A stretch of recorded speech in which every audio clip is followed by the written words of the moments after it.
जय जय राधेश्याम, जय जय राधेश्याम, जय जय राधेश्याम। गुरु कृपा ही केवलम। हरि बोल हरि बोल हरि बोल हरि बोल हरि बोल। जय जय राधेश्याम, जय जय राधेश्याम, जय जय राधेश्याम। गुरु कृपा ही केवलम। हरि बोल हरि बोल हरि बोल हरि बोल हरि बोल हरि बोल हरि बोल हरि बोल हरि बोल। निताई गौर सीतानाथ प्रेमानंदे हरि हरि बोल हरि हरि हरि बोल हरि हरि हरि बोल। দেখুন আমরা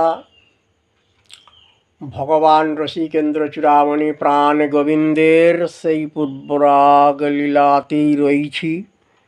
সেই লীলার পথে আমরা এখন পরিভ্রমণ করছি।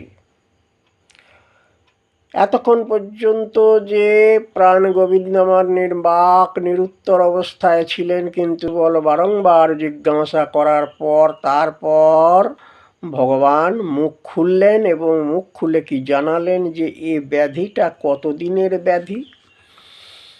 বললে, শুনিবি যদি ওরে ভাই সুবলে আমারে কাছে আয় রে।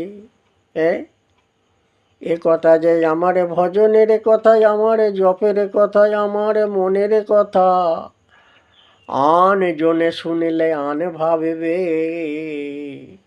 লোকে হাসি উপদ্রব ঠাট্টা তামাশা করবে, অতএব সেসব কথা এমন করে বলবার নয়। তখন সুবলকে কাছে ডেকে নিয়ে এসে বললেন যে কালীয় দমন দিন মাহ, কালিন্দী কুল কদম্বক ছাহ। আর কত শত নব নব ব্রজ বালা, তাই তো নাকি? হরি হরি বল হরি হরি বল হরি হরি হরি বল।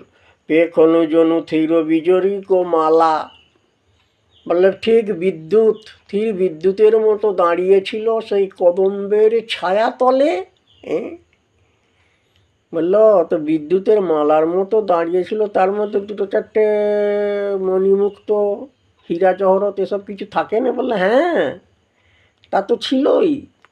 তা সেগুলো শোন, সেগুলো কি বলবো রে? ধনী ধনী মণি দুয়ো চারি। তাহলে প্রথমে বলেছেন যে কত শত নববালা, কত শত নবব্রজবালা। কত না শত, অর্থাৎ 100। আর তার মধ্যে তহি ধনী মণি, মণি দুয়ো চারি। দুয়ো চারি মানে দুটো চার, একটা চার আর একটা চার, তাহলে 4 আর 4 8 হলো।